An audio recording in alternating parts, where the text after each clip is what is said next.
비가 오고 흐린 날씨에도 또 참석해 주신 어르신들 대단히 감사합니다. 그러면 시간 제가 간단하게 조금 앞에서 말씀드리고 우리 김영선 코리아 시국대지경 대표께서 오늘 대표 전략에 대해서 자세한 설명이 있도록 하겠습니다. 그럼 바로 시작하도록 하겠습니다. 이번 대선의 특징이 뭐냐? 이번 대선은 사용할 수 없는 전자개표기를 사용해서 철저하게 조작했던 부정선거였습니다.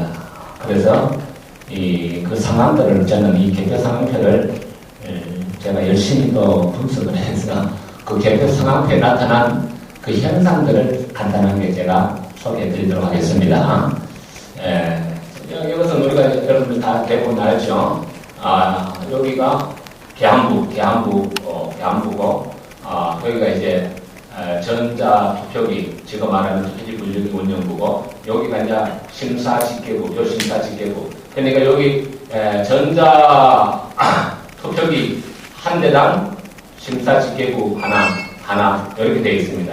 여기 6개 있어야 됩니다. 그 다음에 법률위원 8명, 위원장 이렇게 공표하고 되어 있습니다.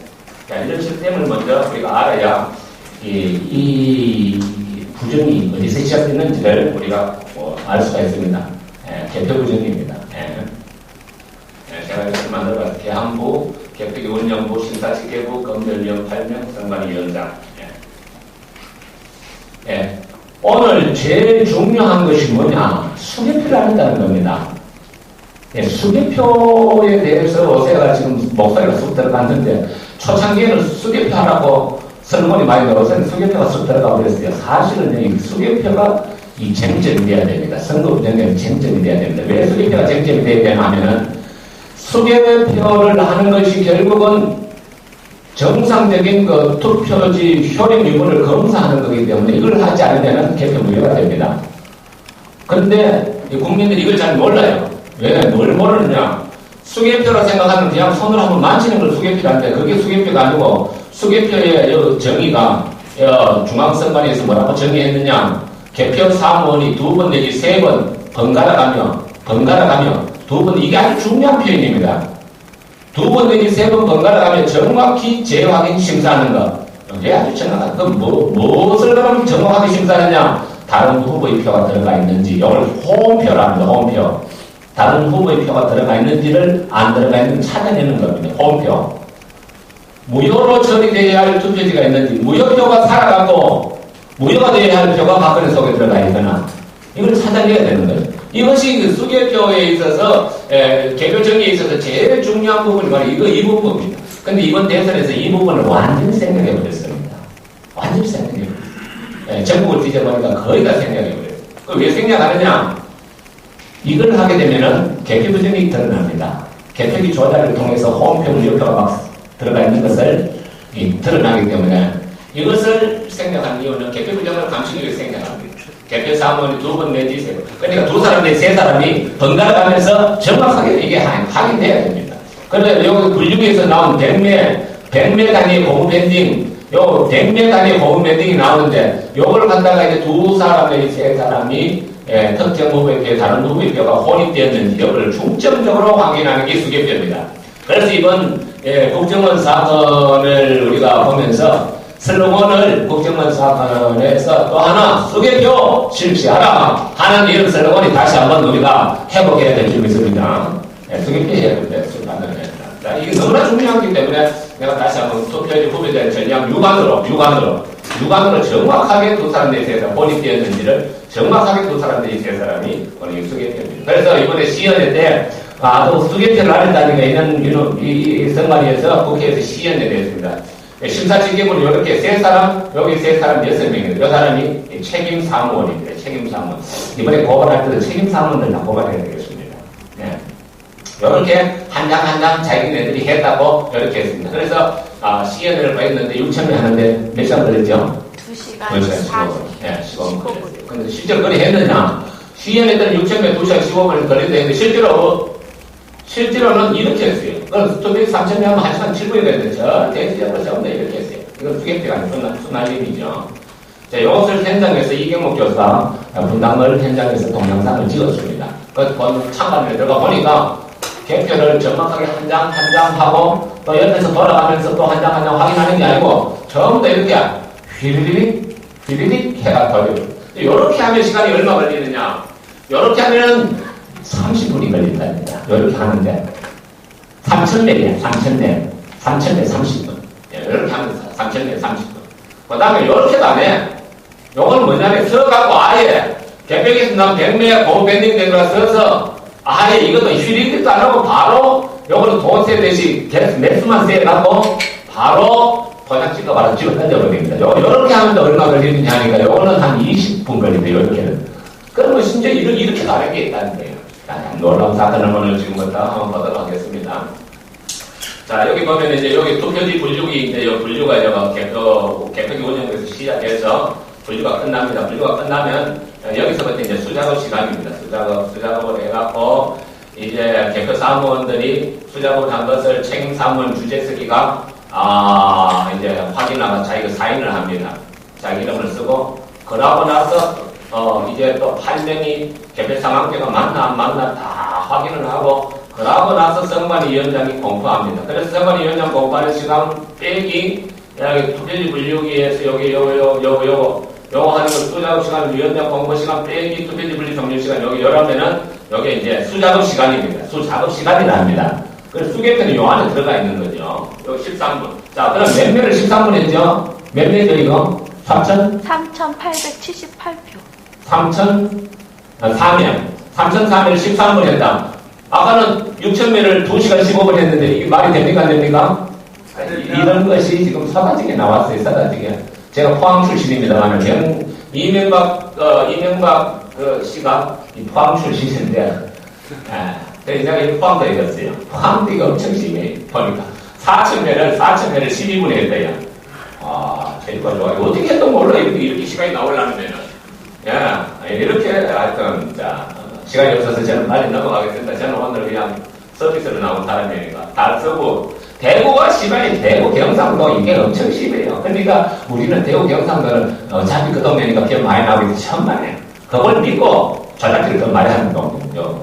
여기 이제 3,900명 13분 쓰게 되셨냐면 달수가 심합니다. 인천도 심합니다. 인천 남부. 인천 남부 보니까 전혀 안 했어요. 6분. 3,000명. 전주, 아이고, 나는 전라도는 그래도 좀, 뭔가 좀 할 줄 처음 말해요. 전주, 광주, 목포, 엉망이에요. 전혀 안 했어요. 더 심해요. 3,800명 8분. 기록 대회가 지금 8분. 그 다음에 용인 수지구도 뭐 하지 못해요. 수지구. 전부 다 4분. 3,056명 4분. 좀 대단한 실력들인데 어떻게 저렇게 빨리 하는지 몰랐어요. 그건 내가 귀신이 했나 했어요. 귀신이. 어떻게 저렇게 빨리 할 수가 있나. 전혀 안 했다는 거예요. 이거 전혀 안 했다는 거예요. 이게 하면만 그런 게 아니고, 참대 거의 다 안 했어요. 그냥 샘플만 하나, 지금 용인. 여기 나온 건 용인 전체가 다 안 했다. 그 말씀입니다. 토대지 분류 3,126명, 이것도 하나도 뭐 안에 플러스 1년 했다. 요거는 지금 우리 김현정 선생님이 설명할 겁니다. 제가 넘어갑니다. 수작업 시간 6분. 유령투표는 부정개표 자료입니다. 유령투표는 허위 공문서입니다. 그렇지 않습니까? 근데 허위 공문서를 갖다 승인하고 나에 대해서 대통령 종합집계 반영에 대통령 감락을 미쳤으니까 이거는 헌법 91조 국헌 문란죄 내지 헌법 87조 내란죄에 해당되는 것입니다. 또 선관위원장이 부정개표 자료를 승인하고 공개했기 때문에 이게 직권 남용죄입니다. 헌법 내가 쓰고 이것 때문에 와서 외웠어요. 공부를 하게 됐어요. 목사하고 헌법까지 공부할 수 있다고 이렇게 했습니까? 외웠어요. 선관위 지금 부정개표 자료가 수정하지 않고 전동 직무유기. 서초구도 말을 아니고 서울이에요. 서초구가 더 심해요. 서초구, 강남, 서초구, 영등포 엄청납니다. 8분에 끝내버려서 수개가 공직선거 178조 개표 무효입니다. 수개표 안 하는 것은 공직선거 178조 개표 무효입니다. 아이고, 구미, 말 마세요, 구미. 4,203분. 어떻게 저렇게 할 수가 있죠? 현명무범을 나온 것을 그걸 뭐 도장 찍는 시간도 이렇게 안 될 것 같아요. 어떻게 이렇게 해도 몰랐어요. 4,203분에 3분. 이걸 갖고 나오면 사람이 좀 기다리고 이래야 되거든요. 그러니까 이건 뭐 전부 다 합작이 아니고 공무원들이 작작품 아니고 되게 불만은 합니다. 그러니까 내가 이걸 보면서 야, 이 선관위 전 공무원들이 부정성이 다 알아야 전 공무원들이 다 놀라운 사실. 예? 그래서 이거 보면 뭐 전부 이거 정말 뭐 광주, 여러분 광주나 그럴 때 광주가 더 심해요. 광주, 대구, 마포, 성동 뭐 수도 없어. 이거 열 수 없는 거를 여기까지만 그냥 잡아야지. 엄청난 겁니다. 이 범죄까지. 대구 국가보겠어요. 심산 이동 하긴 몰라서 사건입니다. 3,186명 경고했는데 투표에서는 3,191명입니다. 이신이 집안이었어요. 부정개표 잘했죠. 허위 잘했죠. 직권남용 123조. 부정개표 잘 수정하지 않고 122조. 국헌문란죄 행복 91조. 내란죄 87조로 대구 선관위를 고발하고 처벌해야 됩니다. 이거 대구 사람들 이거 좀 고발할 사람 없는가 모르겠네. 예? 안전태님 그 대구 시민들 없어요. 그 시청자 중에. 예? 예. 마포. 이 마포도 귀신들이 또 많은데. 마포. 2200이지 2700 예. 부정개표자를 승인한 것은 뭐라고요? 직권남용 따라할까? 직권남용. 네, 행법 123조. 개표자를 수정하지 않고 전동한 직무유기 행법 122조. 허위 공문서 대통령 당선 국헌문란 행법 91조 혹은 내란죄 행법 87조. 전부 다 이게 지금 감방 가야 될 사람이 한두 사람이 아니에요. 광명, 광명도 내표 받지 않고 부정개표자를 승인, 직권남용, 부정개표자를 수정하지 않고 직무유기 허위 공문서 대통령 당선 국헌문란 내란죄입니다. 이게 샘플로만 이러지 그 지역이 다 흘러가는 그 말입니다. 예? 아니 뭐 굉장히 심해요. 성동 3,700 허위 공문서죠. 4명 뭐 직권남용, 직무유기, 국헌문란. 예, 전부 이게 저거 지금 광주 동구 광주가 이게 더 심해요. 이 동네도. 부정개표자를 허위공문서입니다. 직권남용, 직무유기, 국헌문란 내란죄입니다. 전부 다 고발해야 됩니다. 전부 다 우리가 이번에 전국 선관위를 고발할 운동을 지금 벌이고 있습니다. 3천 플러스 2 플러스 1은 김영선 대표가 이 굉장히 중요한데요. 한 명 될까요? 이게 아닙니다. 이 플러스 1이 왜 나왔는가는 김영선 대표가 한번 잘 설명합니다. 유령투표는 부정개표자는 허위 공문서입니다. 허위 공문서를 승인하여 대통령 종합직계 반영에 당락을 했다. 유선거성 행법 91조 국헌문란죄 내란 87조 내란죄 행법 87조로 이 사람들 고발해야 되는데 유선거 반드시 고발하시기 바랍니다. 제가 뭐 고발할 사람은 제가 해야 되겠어요. 직무유기 직권남용 아주 심한 데입니다. 유선거는. 플러스 1은 전산 조직이 아니고 선의집이 날 수가 없다. 이경목 교수의 주장입니다. 이건 넘어가겠습니다. 보궐서에만 사용하고 보조수단으로 사용돼야 된다. 아주 중요한 겁니다. 보조수단으로 사용해야 되는데 보조수단으로 사용하지 않고 주수단으로 사용하고 주수단인 수개표는 내팽개 처벌했어요. 근데 이 사람들이 뭘 갖고 자꾸 이렇게 큰 소리 치느냐니까 대법원의 판결을 받았다는 거죠. 대법원은 그걸 뭐가 판결했냐? 공직선거 178조 4항에 위임된 공직선거관리규칙 99조 3항 규칙 갖고 판결했어요. 규칙. 여러분 규칙이 먼저입니까? 법이 먼저입니까? 법이요. 법이 먼저죠. 전자개표 공직선거 규칙에서 기계장치 전산장비 소양했다는 정식 개표를 마치고 나서 헌법에서 이 사람들이 개표기라고 했습니다. 대법원에서도 헌법재판소에서 개표기라고 해서 전자개표기란 말입니다. 투표지를 재확인하기 위해서 보존을 써야 되는데 재확인해서 교환을 쓰는 게 이게 주수단이 된 거예요. 공직선거 규칙 대법원 규정에 반드시 보궐선거 사용해야 한다. 전자개표를 보궐선거 사용하는 불법이다. 전자 모든 선거에 사용하는 법. 왜냐하면 공직선거 관리 규칙은 중앙선관위에서 제정한 이 규칙은 동네 축구부도 규칙 만들어요. 예? 근데 공직선거 규칙 원제는 어디서 만들었어요? 국회에서 만든 전자개표 법입니다. 법이 먼저 규칙이 먼저요. 법이 먼저죠. 이거 말도 안 되는 걸 판단을 해갖고 이걸 갖다가 지금까지 지금 써먹고 앉았어요. 자, 전자개표기가 수개표를 누락시켰는데 전자 외부 수개 문제는 바로 제형 컴퓨터 내부 외부 조작을 막을 수 없습니다.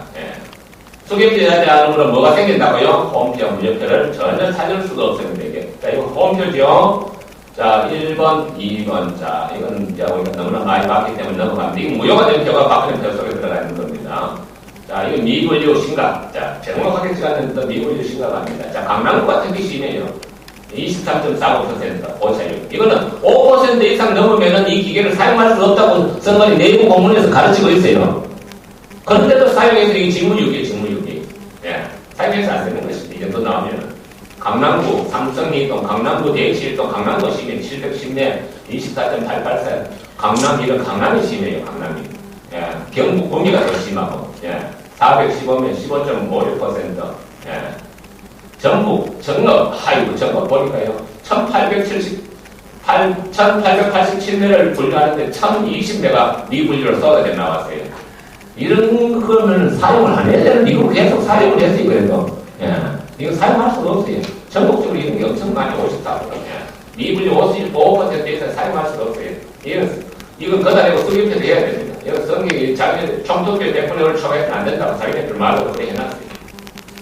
경북 안동에 보면 또 과반입니다. 경북 안동 남산면에 보면은 투표지 분류 개시 시간이 오전 6시 27분부터 투표지 분류를 했대요. 예. 투표지 분류 종료 시간 6시 33분. 이거 말이 됩니까? 안 됩니까? 예? 허위 공문서입니다. 이거 허위 공문서. 허위 공문서. 그래, 이 허위 공문서로 갖다 대통령에, 당선시켰어요. 북한 문란됩니다, 이거. 부정개표자 승인 하고가 직권 남용죄. 전송하고가 직무유기 됩니다. 대구 북구 신산 이동. 이거 대구 또 말도 너무 마세요. 4시 43분에, 4시 43분, 오전 4시 43분에 분류 시작했다는 거예요. 그래서 4시 57분에 분류 마쳤다는 겁니다. 오후 4시 57분에, 유튜브 중에 맞아요. 이거는 불법 자료입니다. 불법 자료. 완전히 불법 자료입니다. 허위 공문서입니다. 이 자체는 허위 공문서입니다. 이걸 갖다가 수정도 하지 않고, 이걸 인정하고 승인하고 발표해가고 대통령 직계였다는 것은 헌정문란죄입니다. 91조. 헌정문란죄 91조, 내단죄 81조에 해당되는 거예요. 동대문구. 자, 그 다음에 또 보면은요, 마이너스 시간들이 희한하네요. 여기 보면은 투표지 분류 종료 시간이 22시 4분입니다. 그런데 선거리 공부 시간이 20시 21분. 마이너스 1시간 44분. 이 말이 됩니까? 투표지를 분류하기 전에 1시간 43분 전에 선관위원장이 공포를 해버린다는 거예요. 실력하다, 실력해, 진짜. 이 부정개표자료죠. 이 부정개표자료가 이게 중요합니다. 이 허위 공문서입니다. 이 허위 공문서. 허위 공문서는 뭐냐? 허위 공문서. 국헌 문란죄. 허용이 없어요. 91조 내란죄에 해당되는 겁니다. 부정개표자료 승인 날인 공고 일산 부정개표자료. 이것도 뭐 시간도 안 적어놨어요. 밑에 보면. 제대로 안 돼. 직권 남용, 직무유기인데 이걸 승인하고, 이걸 전송하고, 이거는 또 플러스 이거 있어갖고 적어놨는데. 서초구 광배동, 서초구 강남 이런 데가 더 심해요. 우리가 볼 때는 이런 다들 안 그런 것 같지만, 1시간 21분. 1시간 21분 전에 선관위원장이 다 아시고, 미리 다 아시고, 초능력이요. 미리 다 아시고, 할 것도 없어요. 미리 다 알고 다 발표해버렸으니까. 부정개표 자료입니다. 이 부정개표 자료는 허위 공문서입니다. 허위 공문서는 뭐라고요? 대통령 당선에 국헌 문란 시키는 겁니다. 이 허위 공문서 내란죄에 해당되는 것입니다. 영등포도 말하죠. 심지어 3시간 22분 전에 발표를 해버렸어요. 허위 공문서입니다. 이 허위 공문서는 국헌 문란 형법 내란죄 형법 87조입니다. 인천 남동구 인천이 아주 심해요. 2년 공부 시간이 없어요. 아예 없어.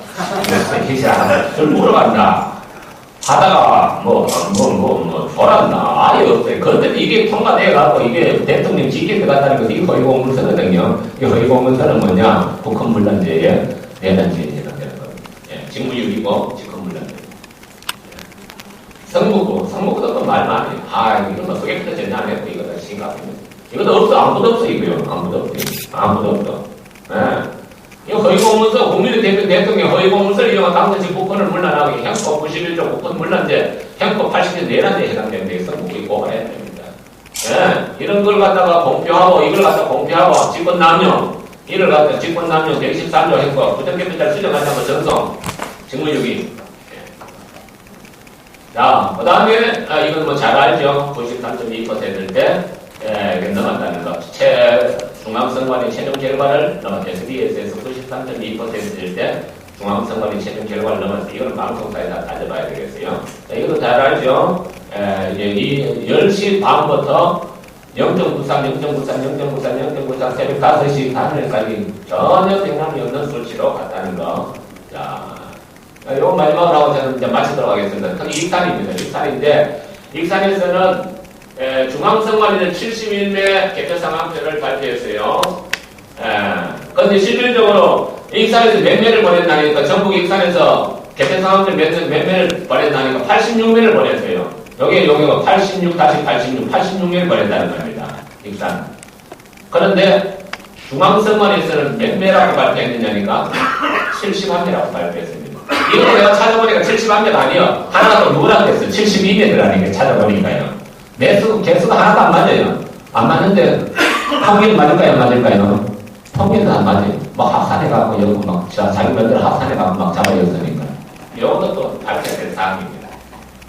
중앙선관위가 언론사에 제공한 전국인상 개표 상황을 실수 모르는 게 맞느냐 말이야. 70만개 올라왔다고 했는데 익산에서 86개 말했다는데 지금 70만개 올라왔다고 해요. 전혀 맞지 않죠. 자, 이렇게 해서 저는 여기까지만 하고 마치도록 하겠습니다. 자, 우리 김현성 대표님께서 좀 자세하게 시간이 있으니까 개표 조작 어떻게 이루어집니까? 자, 설명하도록 하겠습니다. 나오시기 바랍니다. 코리아 시국대책위원회의 대표를 맡고 있고요. 그리고 유권자 권리를 보장하기 위해 생각하는 사람들의 모임에서 전략적 책임자를 맡고 있는 김현승입니다. 반갑습니다. 유권소에서는 5월 19일 날 유엔 청원을 했었습니다. 잘 아시고 계실 거라고 생각하고요. 많은 분들께서 유엔 청원에 국정원 부정선거 이슈만 들어가 있다고 생각하고 계시는데요. 그렇게 알고 계시는데 실제로 유엔 청원 내용은 총 3부로 되어 있습니다. 첫 번째는 국정원 부정선거 개입에 대한 내용이고요. 두 번째는 중앙선관위 개표 부정 개입에 대한 내용이고, 세 번째는 인권에 대한 내용입니다. 그래서 실제로 청원서 내용의 분량상으로는 중앙선관위 개표 부정 문제가 국정원보다 훨씬 더 많이 들어가 있는 상황입니다.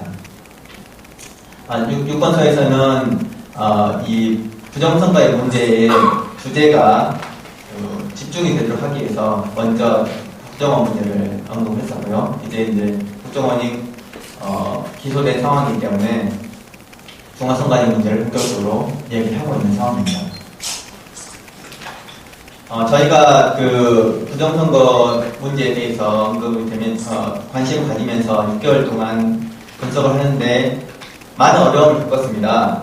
방금 전에 김우영 목사님께서 설명을 해주신 것처럼 개표 상표 그리고 불법 개표장에서의 선관위 직원과 지역 판사들이 개표 참관을 방해하고 수개표를 하는 것 못하게 하는 형태의 그런 현장에서의 방해 행위 많이 있었고, 방금 전에 보셨던 252개의 개표소에서 개표 상황표가 불법으로 만들어진 상황들이 있었고요. 그런데 그 부분들을 어떻게 이입할 것이냐, 이 부분에 대해서 많은 혼란들이 있었습니다. 그런데 그 혼란들의 과정 속에서 저희는 3개월 정도를 국정원의 부정 개입에 대한 이슈를 가지고 많이 혼란을 겪었고, 두 번째는 중앙선관위가 제시하고 있는 이 개표 사항에 대한 총체적인 문제를 어떤 식으로 접근을 해야지 일관되게, 그리고 그 부정이라는 것들에 대한 것을 일관되게 설명할 수 있을 것인가에 대해서 전혀 고민하지 못하고, 개표 상황표 그리고 부정선거의 부정개표에 대한 사실들, 이 놀라운 어처구니없는 사실들에 나열을 하는데, 그리고 그것들을 해석하고 그 안에서 해석하는데 많은 시간들을 보냈습니다. 그런데 다행히 이제 제가 김영 목사님하고 현영수 대표님 만나면서 김영 목사님하고 한영수 대표님께서 이제 선거법 관련된 사항들에 대해서 자세하게 저한테 가르침을 주시고요. 김영 목사님께서 그 개표 상황들을 분류를 하는 형태에서 어떤 부분들이 이슈가 되고 있는가에 대해서 자세하게 설명을 저한테 주셨습니다. 그리고 제가 이제 세 분하고 같이 세 분하고 같이 이제 검찰에 고소를 하면서 검사가 질문하는 내용들, 검사는 법적인 그 유효 요건들, 위법 요건들을 가지고 이 문제를 바라보고 저희가 제시하는 증거들을 해석을 하는데 거기서 법적인 요건들을 가지고 질문하고 법정에서 어떤 부분이 유효하게 판단이 되고 논란이 되는가에 대한 질문들을 해나가는데 거기에서 많이 배웠습니다. 대한민국 검사들은 참 똑똑하고 훌륭합니다. 그래서 그 부분들을 가지고 저희가 다시 분석을 했습니다. 그러면은 이 제18대 대선 불법 부정선거가 어떻게 해석해야 될 것인가에 대한 문제, 그리고 3.15 부정선거 이후에 4.19 의거가 있고, 그리고 특별법이 만들어지게 되고, 중앙선관위는 어떤 역할들을 하게 되고, 국정원은 어떤 역할들을 하게 되고, 이런 부분들을 살펴보면서 선거 내에서 그리고 선거 외에서 그 두 가지를 중앙선관위라고 하는 선거 주관기관, 그리고 국정원이라고 하는 내정 불간섭이라고 하는 것을 법으로 명시되어 있는 두 기관, 그리고 양자 후보, 그리고 그 중앙선관위의 위임을 받아서 선거를 개표 관리한 그런 판사들과 선거관리위원들, 이런 형태의 그 주요 당사자들 사이에서 역할들, 그리고 거기에서 3.15 부정선거 대비 1.19 부정선거는 어떻게 전개되었는가, 이런 부분들을 총괄적으로 해석할 수 있는 기반들을 마련하게 됐습니다. 여기까지 중앙선관위의 개표 부정에 대한 해석의 틀들을 이제 종합적으로 보게 되고요. 거기에서 중앙선관위가 여태까지 가장 중심적으로 국민들을 혼란스럽게 하기 위해서 만들어낸 논리가 하나 있습니다. 바로 공직선거법에서 제시하고 있는 선거에 대한 이의 제기 유효 기간들입니다. 그래서 6월 19일에 하는 것이 굉장히 국민들이 많이 이제 관심을 가졌고, 국정원에 대한 기소 유효 기간들이 이제 거기에서 이슈가 됐습니다. 여러분들 잘 알고 계실 거라고 생각하고요. 그런데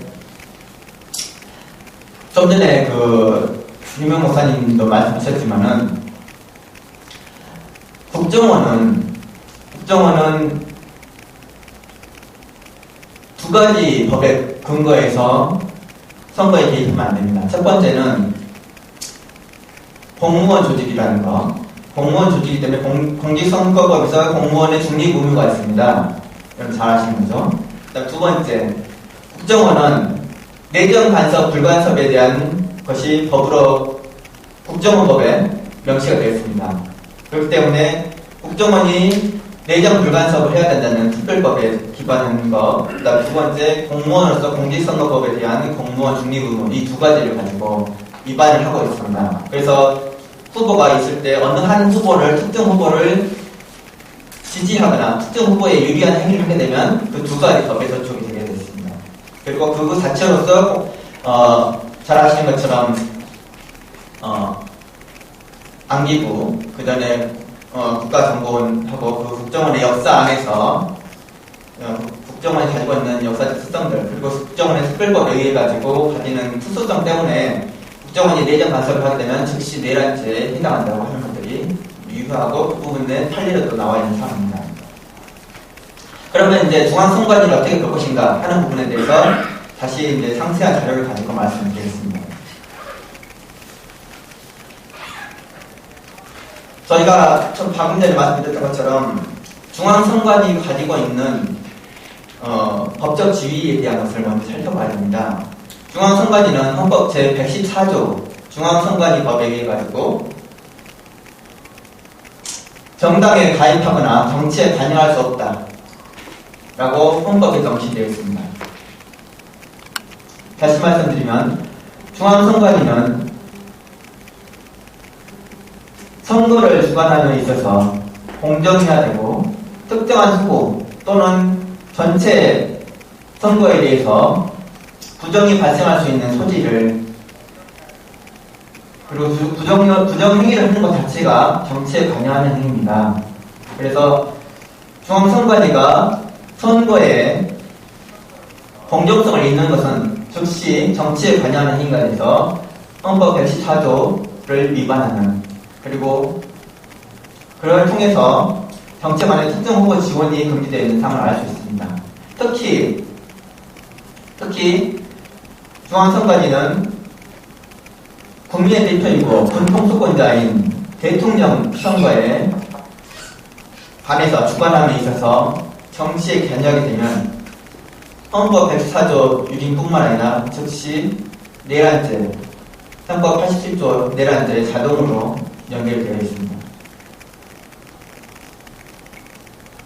자, 그리고 두 번째, 중앙선관위는 국가공공기관입니다. 다시 말씀드리면 공직선거법 제1조 선거가 대한민국 헌법과 지방자치법에 의해서 선거가 국민의 자유로운 의사와 민족 절차에 의해서 공정히 행하지도록 하고 의무입니다. 그 다음에 선거와 관련한 부정을 방지함으로써 방지해야 될 의무를 가지고 있습니다. 방지해야 될 의무, 그 방지를 해야 될 의무를 벗어난 것, 즉 부정을 발생시키거나 부정을 방조하거나 하는 행위는 중앙선관위 그리고 공직선거법에 대해서 정면에 위배되는 행위라는 걸 알 수 있습니다. 그리고 민주정치 발전에 기여하는 목표를 하고 있다. 두 번째, 공직선거법 제6조 선거권 행사의 보장. 자, 제3항에서는 공무원 학생 또는 다른 사람의 고용된 자가 선거에 이름을 연락하거나 투표하기 위하여 필요한 시간은 보장되어야 한다. 여기서 투표하기 위하여 필요한 시간은 보장되어야 한다고 되어 있습니다. 여기서 투표하기 위해 필요한 시간은 투표소에 이동하는 시간, 그리고 투표가 마감되는 시간, 법으로 정하고 있죠. 18시. 예. 18시까지 투표하기 위해 필요한 시간을 보장하도록 공직선거법 제6조에서 정하고 있습니다. 그 다음 공직선거법 제9조. 제가 이 법들을 나열하는 것은 지금 현재 앞서 김혜영 목사님께서 설명하신 것처럼 개표성황표에 정의되어 있는 시각들이 이 법들을 정면으로 위배하고 있고, 정면으로 위배하고 있다는 것은 뭐냐면은 중앙선관위가 공직선거법을 위반한 투표와 개표 상황들을 방치하거나 방조하거나 악의적으로 조장했다 라고 하는 것을 증명하기 때문에 이 부분에 대한 법을 나열을 하고 있습니다. 세 번째, 공직선거법 제9조 공무원의 중립 의무. 공무원과 기타 정치적 중립을 지켜야 하는 자, 기관과 단체를 포함합니다. 여기서 기타 정치적 중립을 지켜야 하는 자, 국정원과 중앙선관위가 여기 해당하겠습니다. 이들은 법에 의해서 자기 조직 설립에 관한 법에 의해 특별법이죠. 법에 의해서 정치적 중립을 지켜야 하도록 의무적으로 정의하고 있는 것입니다. 선거에 대한 부당한 영향력 행사, 기타 선거 결과에 영향을 미친 행위를 하여서는 안 된다. 공직선거법 제9조에서 이와 같이 정의하고 있습니다. 그런데 여기에서 중앙선관위하고 국정원은 법적 지위가 다름을 알 수 있습니다. 다시 말씀드리면 같은 기타 정치적 중립을 지켜야 하는 그런 단체지만 국정원은 제3의 기관입니다. 선거의 주관 그리고 집행과 관련 없는 제3의 기관입니다. 그리고 실제로 18대 대선에서 국정원은 기소된 사유는 뭐냐면 사전에 여론을 포도하는데 참여해서 특정한 후보에 대한 특정 후보를 지원하는 행위에 정치적 행위를 한 것으로 되어 있습니다. 그래서 그 부분에 의해서 이 공직선거법 제9조를 위반했고 검찰도 이 부분을 명시해서 기소를 했습니다. 물론 거기 아래에서 현재 원세훈 국정원 전 국정원장을 제외한 다른 실무자들이 제외되어 있긴 하지만은 이 부분 공직선거법 제9조의 사항에 대해서 원세훈 국정원장이 유죄 판결을 받게 되면 다른 자동으로 연관되게 받게 됩니다. 그런 부분에서 중요한 이슈는 아닙니다. 다음으로 그래서 결론이 뭐냐? 중앙선관위는 헌법과 공직선거법에 의하여 선거 결과에 영향을 미친 행위와 특정 후보 지원이 금지되었다. 결론입니다. 이 부분에 대해서 금지된 행위를 했다는 것은 즉시 헌법유린과 내란죄에 해당한다는 걸 알 수 있습니다. 특히 중앙선관위는 선거를 주관하는 기관입니다. 선거를 주관하는 기관에서 그래서 국정원과 지위가 다릅니다. 중앙선관위는 헌법에 그 지위가 보장되어 있고요. 헌법의 지위가 보장된 내용에서 지위의 내용이 이겁니다. 정치에 관여할 수 없다. 헌법에서 명시한 지위가 중앙선관위는 정치에 관여할 수 없다라고 했습니다. 그런데 그거가 선거 결과에 영향을 미친 행위를 하고 특정 후보에 지원을 하는 행위를 했다면 즉시 헌법을 위반한 것이 되겠습니다. 그리고 중앙선관위가 선거 결과에 영향을 미친 행위를 한 거는 결과가 무엇이냐, 누가 이겼냐 전혀 상관없이 즉시 선거 무효입니다. 여기에서 국정원이 중요한 얘기를 하게 됐습니다. 국정원이 법적 지위에서 국정원법과 공직선거법에 의해 가지고 특정 후보를 유리하게 지원하는 것이 금지되어 있을 때 거기에 대해서 이의 제기를 할 수 있는 당사자들은 후보들이 상대편 후보에 유리한 것이기 때문에 그거는 개입됐다라고 이의 제기를 하고 무효 소송을 할 수 있습니다. 그렇죠? 그 항목이 바로 공직선거법에 관련해서 유효기간이 있는 항목입니다. 그런데 그리고 거기에 대해서 패배 당사자인 문재인 후보가 문재인 후보와 민주당이 이의 제기를 하지 않았기 때문에 많은 분들이 그거는 1월 20일까지 이의 제기하지 않으면 그거가 넘어간다라고 생각하고 계셨지만은 이거는 이 대선은 국민의 대표와 그리고 군 통수권자를 뽑는 거기 때문에 거기에 표를 행사한 국민이 선거의 또 당사자가 되겠습니다. 그래서 선거의 당사자가 이 공직선거법 제9조의 항목을 가지고 중앙선관위를 고소할 수 있는 사항이 있고 그 유효기간이 6월 19일이 되겠습니다. 자, 그렇지만 그거는 국정원이 가지고 있는 법적 지위가 내정과 불간섭이고 특정 후보를 지지할 수 없는 공직선거이기 때문에 거기에 국정원이 유효한 영향이 되겠습니다. 그렇지만은 중앙선관위는 선거를 주관한 기관이고 동시에 헌법 114조에 의해서 정치개입이 금지가 되어 있는 기관이기 때문에 이 공직선거법 제9조에서 이야기하고 있는 사항에 대해서 특정 후보를 지지하는 것에 대한 기관으로서의 지위가 아닙니다. 다시 말씀드리면은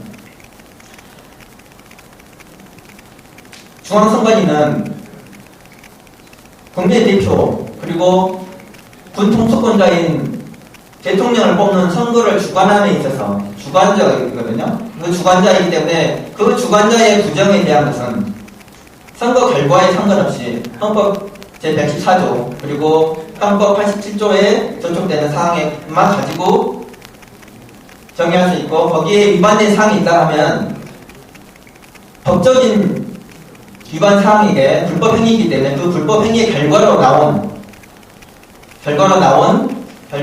그 선거의 당락은 즉시 무효가 됩니다.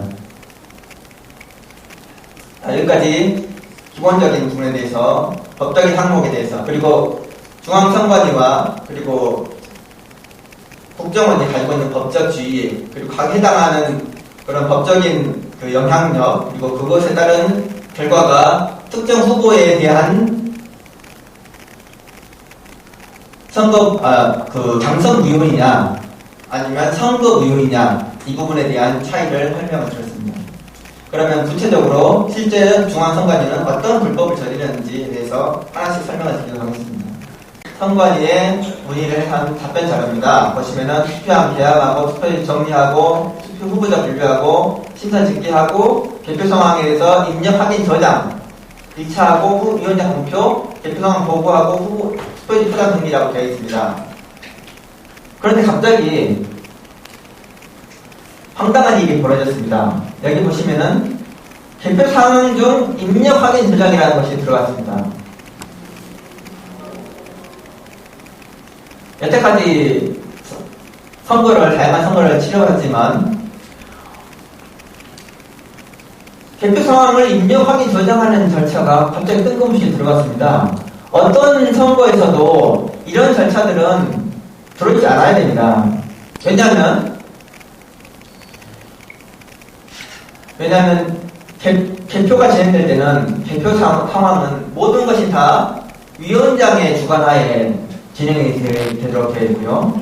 위원장이 공표한 사항들을 팩스로 전송하는 것만이 유효한 것입니다. 그런데 갑자기 개표 상황을 입력하기 저장하는 어떤 컴퓨터, 전산 장비가 거기에 동원되었다. 그리고 그 절차로 반영되었다라고 하는 어떤 불법 절차가 들어간 것을 의미하게 되는 거고, 중앙선관위가 전산 조직을 대통령 선거에 사용하기 위해서, 직권남용이죠. 하기 위해서 불법 절차를 도입했다라고 하는 불법 행위를 저질렀다는 것을 이 개표 선관위 공개한 이 개표 절차에서 확인할 수 있게 됩니다. 그리고 참고로 이제 공직선거 강제하고 그다음에 중립국 민반에 대해서 명시를 했습니다. 중앙선관위는 충격적인 일입니다만은 장비를 선거 개표에 도입하는 것뿐만 아니라 절차에서도 불법적인 절차를 도입했습니다. 앞으로 제가 설명을 드리면서 두 가지를 초점을 줍니다. 첫째는 이와 같이 중앙선관위가 행위를 통해서 또는 장비를 통해서 개표 부정을 조직한 부분, 두 번째는 절차적인 부분에 대해서 불법을 도입한 것, 그리고 또 합법인 것을 생략한 이 항목들을 가지고 설명을 드리도록 하겠습니다. 공직선거법에 따른 개표장 구성도입니다. 만일에 일반 수개표를 하는 구성이라면 좀 전에 김우영 목사님께서 설명하셨던 사항에 맞춰가지고 다시 계략화된 그림입니다. 해안국을 지나서 개표구가 수개표를 하게 되어 있습니다. 그런데 전자개표기를 구성하게 되면 여기다가 개표구에가 수개표 대신 전자개표기 운영부가 추가로 되는 형태의 구성이 되겠습니다. 그리고 여기서 주목해야 될 부분은 뭐냐면 전자개표기는 정의할 때 선거관리위원회에 의해 공문서인 개표상황표상의 시각의 정확성, 내용 사실의 부합성이 만족하는 결과가 출력되도록 개표 전까지 조치가 돼야 된다. 당연히 그렇겠죠. 네. 전자개표기라고 하는 것이 수개표 대신에 전자개표기가 도입됐다고 한다면, 전자개표기는 수개표 상황에서는 개표 상황표를 심사집계부 책임관이 수기로 작성을 합니다. 그렇죠. 그런데 전자개표기를 도입하게 되면은, 전자개표기에는 좀 이따 다시 설명드리겠습니다만, 전자개표기가 출력하는 개표 상황표가 공문서로서 사용이 되기 때문에 그 개표 상황표는 시각의 정확성, 모든 공문서는 시각이 정확하죠. 그리고 두 번째는 내용 사실의 부합성, 실제 개표된 내용하고 정확히 일치해야 되겠습니다. 을 만족하는 결과가 출력되도록 개표 전까지 조치가 되어야 됩니다. 개표상표, 전자개표를 운영했는데 거기서 나오는 개표상표가 이것이 만족하지 않으면 공문서 흐르기 없겠죠. 그런데 선관위 직원이 전자개표기를 운영을 해야 되는데 공문서로서 효력이 없는 개표상표를 출력하도록 만들었다면 선관위 직원이 그거는 부정선거, 그리고 그 투표구에서, 그 개표장에서의 전자개표기를 이용한 개표 상황표를, 공문서를 모두 허위로 만드는 공정한 업무를 방기하는 직무유기를 하고 있는 것이 되겠습니다. 말이 좀 어렵습니다만은 어쨌든 간에 선관위 직원은 전자개표기를 운영하기 전에, 개표를 운영하기 전에 전자개표기에 출력되는 개표 상황표가 공문서로서 효력을 발휘하기 위해서 시각의 정확성, 내용 사실의 부합성을 만족하도록 개표 상황표를 사전에 조치를 하고, 전자개표를 사전에 조치하고, 그 다음에 전자개표기를 운영을 해야 되겠습니다. 일단 동시에 전자개표기는 부정의 소지를 제거하기 위해서 팩스를 제외한 전자개표기와 개표장 내의 컴퓨터 네트워크로부터 차단하도록 해야 한다. 전자개표기가 말씀드렸던 시각의 정확성과 내용 사실 부합성을 만족하도록 출력이 되도록 개표함과 출력되도록 전자개표기를 설정해야 되는 것 동시에 운영 중에도 시각의 정확성, 내용 사실 부합성이 만족하지 않는 상황들이 발생하지 않도록 다시 말해 부정의 소지를 제거하기 위해서 팩스를 제어하고는 개표장 내의 컴퓨터, 네트워크로부터 차단되도록 해야 된다. 이 부분들은 선거관리위원이 개표가 시작되기 전에 해야 될 의무사항이 되겠습니다. 그래서 이와 같은 요건에 따라서 공직선거법에 따라서 개표 절차들을 다시 재구성하게 되면 이와 같이 개항하고 전자개표기 운영하고 심사집계부에서 수개표를 하고 심사위원회에서 시각의 정확성 그리고 내용 사실 부합성들을 검증한 다음에 선거관리위원장이 똑같이 검열을 하고 나서 공표를 함으로써 거기에 대한 그 공문서에 대해서 효력 발생을 하도록 되어 있습니다. 그리고 그 해당 집계표를 팩스를 통해서 중앙선관위 상황실로 팩스를 보내게 됩니다. 그리고 중앙선관위 상황실에서 팩스 입력, 수기로에 대해서 오겠습니다. 그러면은 그것을 자동으로 입력이 안 되잖아요. 인식이 안 되니까. 그러면은 수기로 입력하는, 수작업으로 입력하는 사람이 중앙선관위 전산실에 있는 서버에다가 그 개표 결과를 입력하는 형태의 절차, 그리고 방송되는 형태의 절차를 가져가겠습니다. 여기에서 특징은 개표장과 중앙선관위 전산실이고 상황실 이 세 곳의 사이에서의 개표 정보의 전달 수단은 오로지 팩스를 통한 전송이 있어야 된다는 것입니다.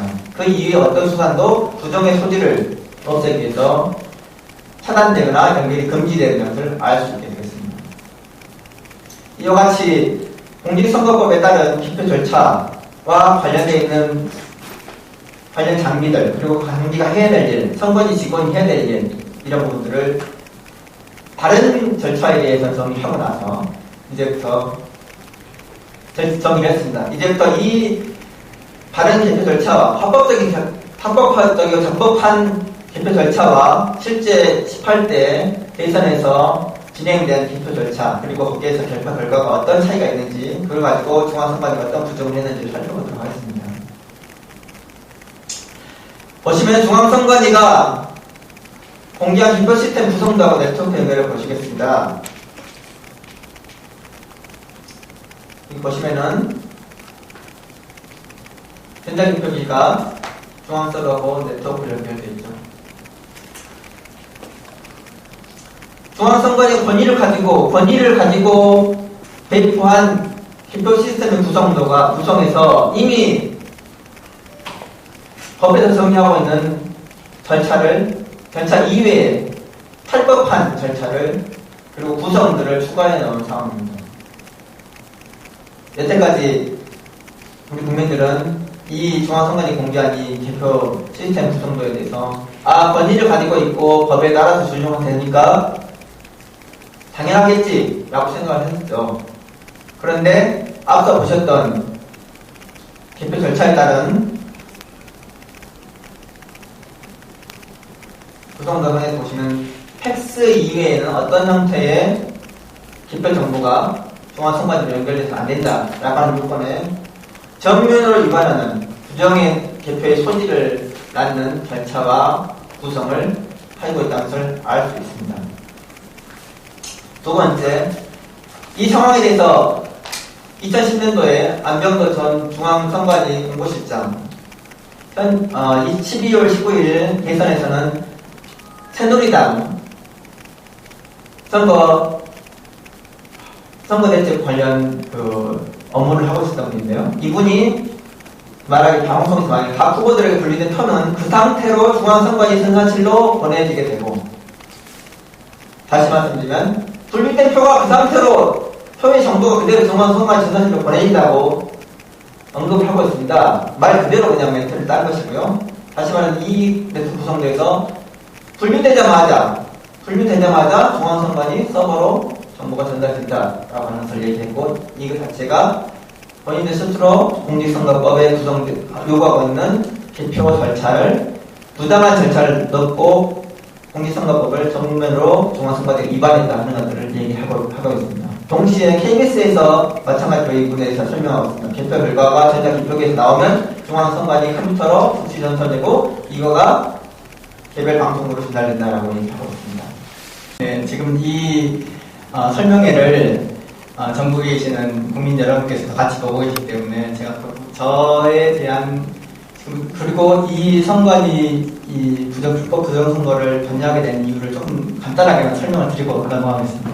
저는 카이스트 물리학과를 졸업했고요. 지금 말씀하신 해킹 방지를 위한 보안 분야에서 14년째 일을 하고 있습니다. 그리고 해킹의 문제는 우리가 일반적으로 통상적으로 생각할 때 내가 주인인데 내가 허락하지 않은 정보에 대해서 남이 승인되지 않는 사람이 취득하거나 사용하지 못하게 하거나 또는 그것을 삭제하거나 하는 형태의 과정들을 의미하게 됩니다. 그렇지만 이번 중앙선관위가 12월 19일 대선을 치르면서는 중앙선관위가 주관하는 선거거든요.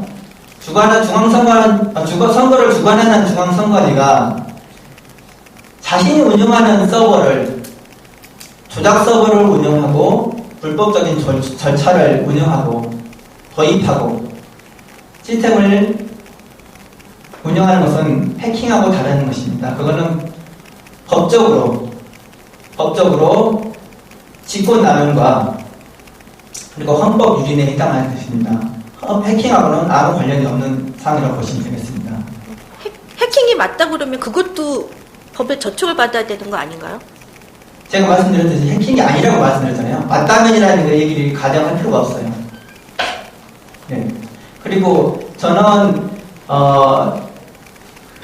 2012년 12월 19일 대선 끝나고 직후부터 2012년 12월부터 유권소의 전략기획팀장으로 일을 하면서 이 중앙선관위의 개표 부정과 그리고 중앙선관위의 불법적인 시스템 운영에 대해서 지속 6개월여 분석을 해온 사람이고, 그리고 유권소의 유엔 청원문에서 이 개표 부정 청원문 작성 파트에서 개표 부정 문제에 대해서 작업을 하는 사람입니다. 거기까지 저의 이력을 말씀드리도록 하겠습니다. 투표용지 교부수, 투표 함의가 명시되어 있죠. 이걸 입력하고 나면 전자개표기는 자동 입력을 하게 됩니다. 개표 시각, 투표지 분류 개시 시각, 투표지 분류 종료 시각, 투표수. 자, 먼저 개시 시각이 정리가 될 거고, 입력된 투표지 교부수에 따라서 분류를 하게 되면 투표수가 나오게 되겠습니다. 라고 하는 것이 우리가 알고 있는 합당한 절차이겠습니다. 그 얘기 좀 더 나중에 하도록 하고요. 계속 이야기하겠습니다. 그 다음에 후보별 투표수 미분류수들이 이제 정리가 되고요. 전자 개표기가 자동으로 입력하게 됩니다. 그 다음 심사집계부에서 수작업 입력 정보들을 이렇게 되고, 분류하고 미분류 이런 부분에 대해서 투표지 수들을 정리하게 되고요.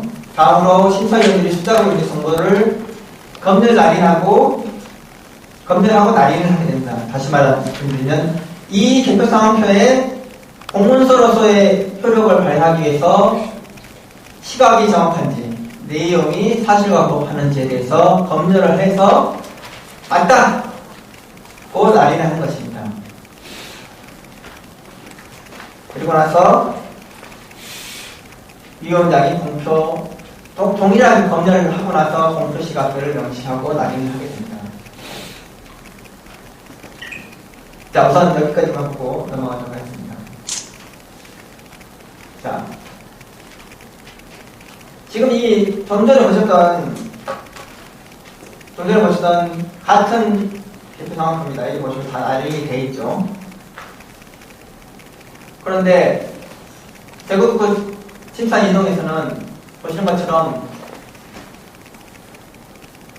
투표지 분류 개시 시각이 16시 43분으로 되었습니다. 문제가 되고 있는 투표 마감 전에 개표가 개시된 것입니다.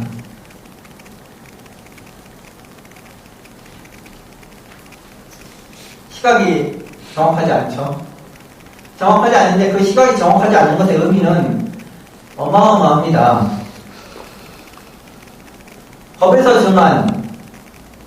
정한 유권자에게 보장된 권리, 투표할 권리. 투표는 18시가 마감 시간입니다. 그런데 개표가 16시 43분에 됐습니다. 투표할 권리가, 법에서 정한 투표할 권리가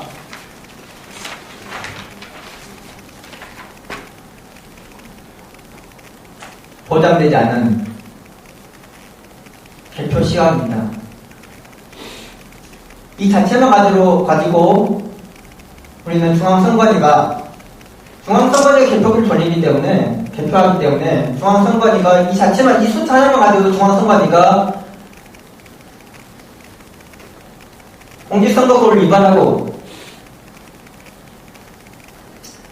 부정개표를 했다라고 전언하고 중앙선관위가 공정한 선거관리 업무를 이행하지 않는 헌법 유지를 자행했다.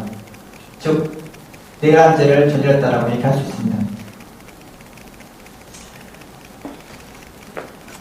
두 번째, 이렇게 법에서 정한 투표할 권리, 투표 마감 시간 18시 전에 개표가 시작된 투표구가 개국 북부에서만 무려 6개입니다.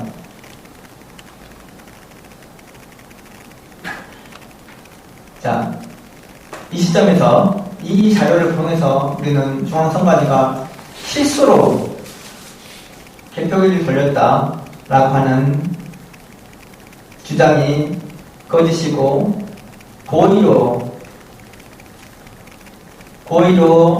유권자의 투표할 권리를, 법에서 정한 투표할 권리를 무시했다라고 하는 결론을 내릴 수 있습니다. 다음,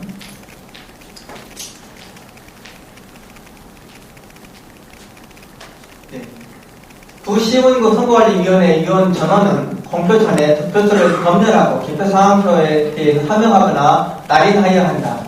공직선거법 제178조 2항에 명시되어 있는 내용입니다. 심사 이동에서의 투표 마감된 개표 시각입니다. 시각이 정확하지 않죠. 검열위원들은 법에 의해서 공표 전에 검열하고 서명하거나 날인해야 됩니다. 공문서로서의 무효한 자료가 명시되어 있는 개표 상황표에 대해서 이와 같이 검열 날인이 됐습니다.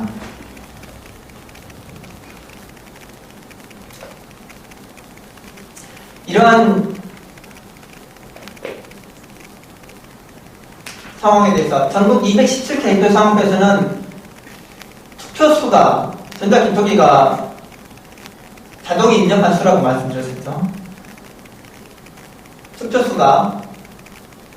투표수에서 투표용지 교부수, 선거위원이, 선거관리위원이 수작업으로 입력한 수라고 말씀드렸죠. 그것을 뺀 것, 다시 투표수 하나 남는 상황이 전국 217개 개표 상황표에서 나타났습니다. 저희는 이것은 유정투표라고 부릅니다. 전국 공통으로 발생한 상황이죠.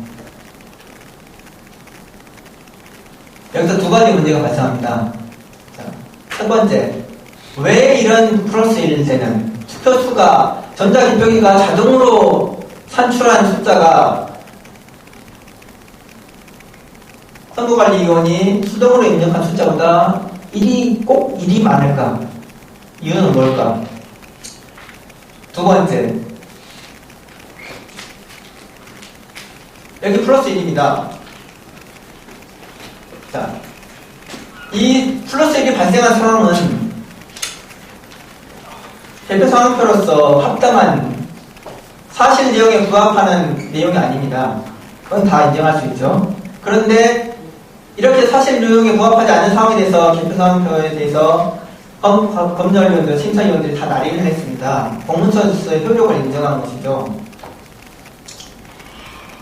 이 개표 상황표에 대해서 정상적인 선거 절차에 의한다면 선거관리위원은 그리고 선거관리 직원은 사실 내용이 부합하지 않으니 투표된 것을 개함된 투표들을 수작업으로 개표를 해서 그 결과를 수작업을 인정한 개표 상황표, 수작업으로 수기로 작성한 개표 상황표를 만들어서 그것도 그 내용이 두 번, 세 번 반복해서 실제 투표 수하고 부합하는지, 시각과 그 다음에 이 내용들이 부합하는지를 확인을 해서 그것에 대한 결과를 위원장이 승인하는 형태로 작성을 해서 팩스 전송을 해야 됩니다. 공표하고 팩스 전송을 해야 됩니다. 그런데 안타깝게도 전국에 이와 같이 대구 국구의 6개의 이 시각이 투표 마감전에 개표된 시각이 있는 무효한 상황들, 그리고 217개의 개표 상황표 모두에서 대해서 어떤 하나도 한 개도 수기로 작성된 개표 상황표가 없습니다.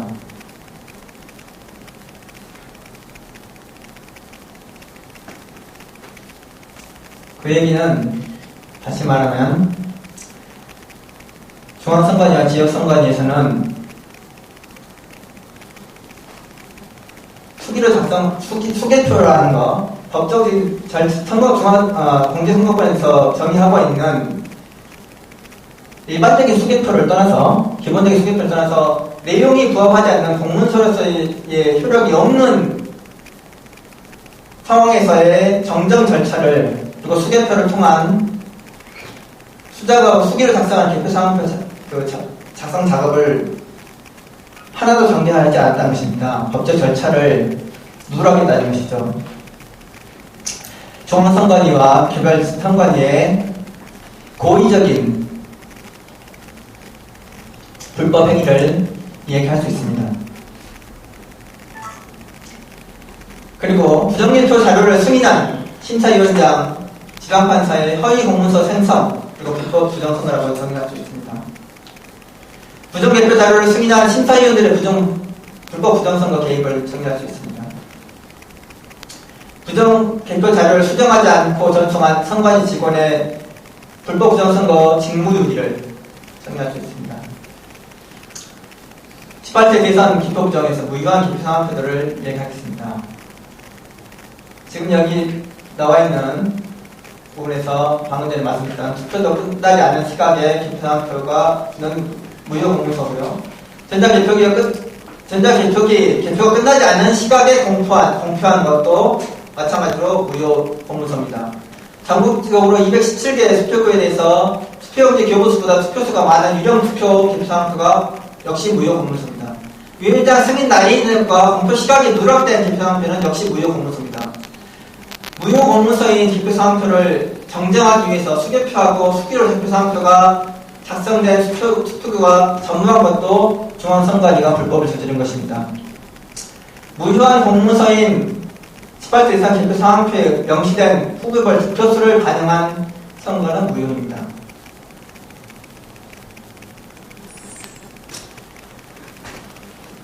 이와 같이 제18대 대선에서 사용된 개표 시스템들, 그리고 중앙선관위가 운영한 절차 위법, 법적인 절차들을 분석을 했습니다. 결론적으로 18대 대선 선거는 중앙선거지가 불법 정당주와 불법 절차를 도입해서 조직적으로 개입한 불법 부정선거라는 것을 말할 수 있습니다. 대한민국 유권자의 정당한 표는 중앙선거지에 불법으로 조작된 개표 정보로 변조돼서 선거 결과에 전혀 반영되지 않았습니다. 중앙선관위는 헌법 114조 중앙선관위법 공정한 선거를 주관하고 정치에 개입하지 않아야 된다라고 하는 중앙선관위법을 유린하고 공직선거법을 위반하고 국민의 대표이고 군통속권자인 대통령을 불법 부정으로 당선시킨 헌법 유린 내란죄를 저질렀습니다. 이렇게 불법으로 헌법 유린 내란죄를 통해서 주관된 제18대 대선은 원천무효라고 선언합니다. 이상으로 제 발표를 마치겠습니다. 질문 있으면 드리겠습니다.